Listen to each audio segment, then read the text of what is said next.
Shri Krishna. Good evening all of you. આપ સૌને જોઈને મને એક શાયરી યાદ આવે છે. અમે અમારા કાર્યક્રમને સવારીને બેઠા, આપ આવશો જ એવું ધારીને બેઠા.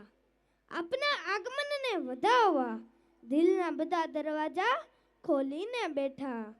શબ્દોના સાથિયા કરું છું, લાગણીના રંગો પૂરું છું.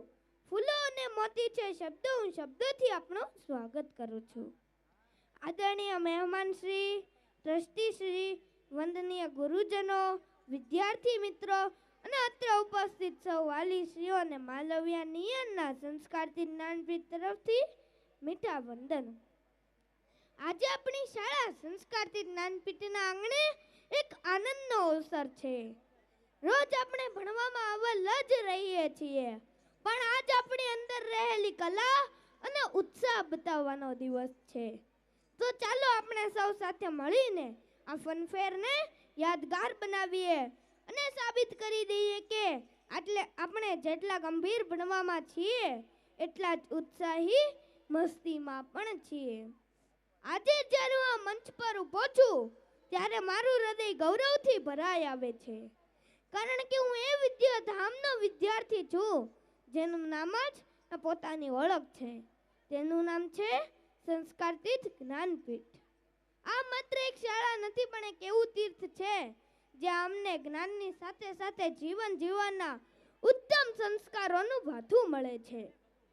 અમારી શાળા એક માત્ર પાઠ્યપુસ્તકના જ્ઞાન આપતું સ્થાન નથી, પરંતુ બાળકોના બૌદ્ધિક, સામાજિક, શારીરિક અને ભાવનાત્મક વિકાસ માટેનું એક સંસ્કાર મંદિર છે.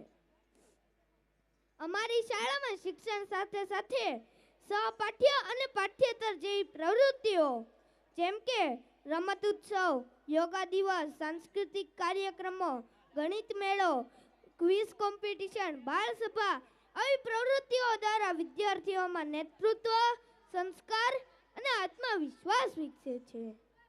આજે જે આપણે ફનફેરમાં આનંદ અને ઉલ્લાસ જોઈ રહ્યા છીએ એ બાળકોના સર્વાંગી વિકાસ માટેનો એક જીવંત દાખલો છે.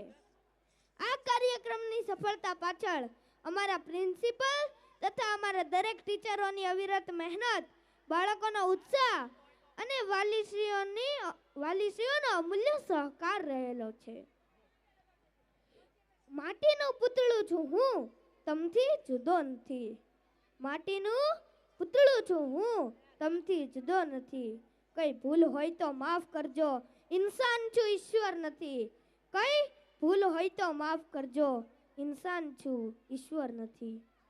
તો ચાલો મિત્રો, હૃદય ખોલીને હસીએ, મન ભરીને રમીએ અને દુનિયાને બતાવી દઈએ કે એસટીજીપી એ માત્ર એક શાળા નથી, પરંતુ સંસ્કાર, આત્મવિશ્વાસ અને સફળતાની શરૂઆત છે.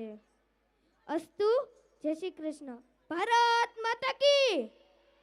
અને આ બાળકને સન્માનવું જરૂરી છે, તો એ બાળકને સન્માનવા માટે હું સ્ટેજ પર દીપક સરને વિનંતી કરું છું કે તેઓ આવે અને બાળકનું સન્માન કરે.